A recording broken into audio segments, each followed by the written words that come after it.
কোনো রকম ঝামেলা ছাড়াই বাসায় কুলি পিঠা বানিয়ে ফেললাম। আসলে ঝামেলা করতে আমাদের বাসায় কেউই খুব বেশি পছন্দ করে না। সো ঝটপট কিভাবে কি করা যায় সেটাই আমরা সবসময় মাথায় রাখি। সো সন্ধ্যায় স্ন্যাক্স হিসেবে চায়ের আড্ডায় আমরা কুলি পিঠা বানানোর প্ল্যান করেছিলাম আর কি। সো যেই ভাবনা সেই কাজ। ফার্স্টে আমরা ময়দাটাকে একটু তেল লবণ দিয়ে সুন্দর করে মেখে ০.৫ ঘন্টা রেখে দিয়েছিলাম। আফটার দ্যাট নারকেল কোড়ানো সাথে চিনি মিক্সড করে কুলি পিঠার শেপ এনে আমরা সুন্দর করে ডিজাইন করেছিলাম আর কি। এগুলা আমি ভালো তেমন করতে পারি না, আমার আপু এগুলা করছিল সুন্দর করে শেপ এনে, মানে ওই মূলত বানাচ্ছিল আর আমি ভিডিও মেক করছিলাম আর কি। রান্নাবান্না আমি তেমন এক্সপার্ট না, আমি বরাবরই সব ভিডিওতেই বলে থাকি অন্যান্য কাজ হয়তো বা আমি করতে পারি, বাট রান্নাবান্না আমি তেমন একটা ভালো পারি না। সো প্রতিটা পিঠায় এভাবে ডিজাইন করে বানানো হলো। আর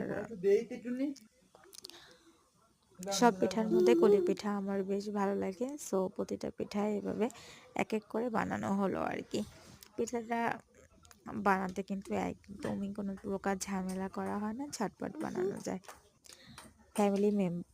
ফ্যামিলি মেম্বার ওয়াইজ আমরা পিঠা বানিয়েছিলাম, যে কজন ফ্যামিলি মেম্বার আর কি। সো প্রতিটা পিঠা বানাতে মনে হয় আমাদের 2 মিনিটের সময় লাগছিল না, আর টোটাল সব মিলে 15-20 মিনিটের মধ্যেই আমাদের এই পিঠাটা কমপ্লিট হয়ে গেছিলো। সো আপনারাও বাসায় ট্রাই করতে পারেন এই ঝটপট কুলি পিঠা। যারা মনে করেন কুলি পিঠা বানাতে অনেক বেশি টাইম স্পেন্ড করতে হয় অ্যান্ড অনেক বেশি ইনগ্রিডিয়েন্টস ব্যবহার করতে হয়, তাদের জন্য এই ভিডিওটা আজ। যে 2-3টা উপকরণ দিয়েই আপনারা সহজে ঝটপট কুলি পিঠা বানাতে পারেন। আর আমি জানি বাসার সবাই কম বেশি কুলি পিঠা অনেক বেশি পছন্দ করেন অন্যান্য পিঠার থেকেও। আর এটা সারা বছরই আমরা টুকিটাকি বাসায় বানাই আর কি। অন্যান্য পিঠা দেখা যাচ্ছে কি সিজনাল অনুযায়ী হয়ে থাকে, বাট কুলি পিঠাটা সবসময় বানানো যায়। এই যে অল্প তেল দিয়ে দিলাম অ্যান্ড প্রতিটা পিঠা হালকা করেই ভেজে নিলেই হয়ে যাবে, তেমন ডিপলি ভাজবো না। একটা সুন্দর কালার আসলেই আমাদের পিঠাটা বানানো শিখেছি। রহিমার কাছে তো বানানো শিখেছি।